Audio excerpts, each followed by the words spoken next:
నా పేరు చంద్రపాటి శిల్పా శర్మ. నేను న్యాయవాదిగా గత 17 సంవత్సరాల నుంచి మంచిర్యాల కోర్టులో ప్రాక్టీస్ చేస్తున్నాను. నేను న్యాయవాది మరియు సెంట్రల్ గవర్నమెంట్ నోటరీ కూడా ఉంది. అలాగే కొన్ని బ్యాంక్స్ కి లీగల్ అడ్వైజర్ గా ఉన్నాను.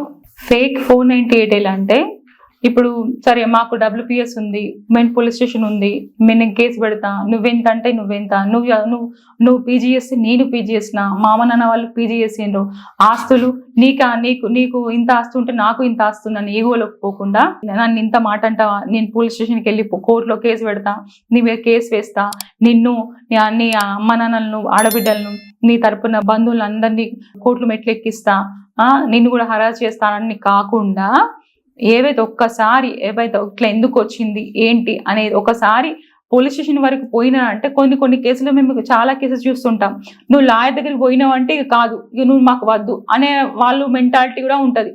అంతవరకు పోకుండా ఒక్కసారి ఎందుకు వచ్చింది, ఎక్కడ వచ్చింది అని ఒక్కసారి భార్య భర్తలే కదా కలిసి ఉండదు. ఎవరు ఎంత చెప్పినా, ఎంత కౌన్సిలింగ్ చేసినా, ఎంత పంచాయతీలు చేసినా, ఎంత కోర్టు వెళ్ళి కేసులు పెట్టినా కానీ లాస్ట్ కు మళ్ళీ కాంప్రమైజ్ అయ్యేది భార్య భర్తలు.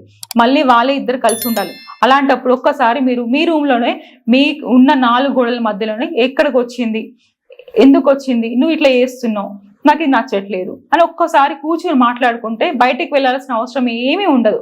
అలాగే పోలీస్ స్టేషన్కి వెళ్ళి నువ్వు ఇంత చేస్తున్నావు, నేను పోతా, నాకు పోలీస్ స్టేషన్ ఉన్నది, కోర్టు ఉన్నది, మా అమ్మ నాన్న వాళ్ళు ఉన్నారు, లేకపోతే ఏం చేస్తావు నేను చూస్తా అని చెప్పేసి అట్లా జిద్దుకు పోగి ఈగోలకు పోకుండా పోలీస్ స్టేషన్కి పోతే అట్లా ఈ 498 కాకుండా డొమెస్టిక్ వైలెన్స్ కూడా ఎవరైతే వీళ్ళు భర్త ఉంటాడో భర్త కూడా కేసు పెట్టడానికి ఛాన్స్ అనేది ఉంటుంది.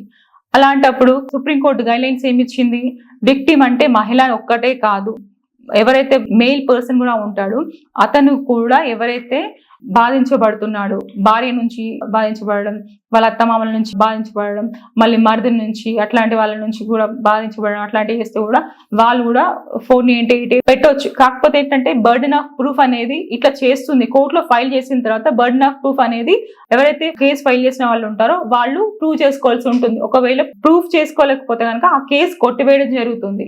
అలాంటివి ఫేక్ 498 పెట్టొద్దు.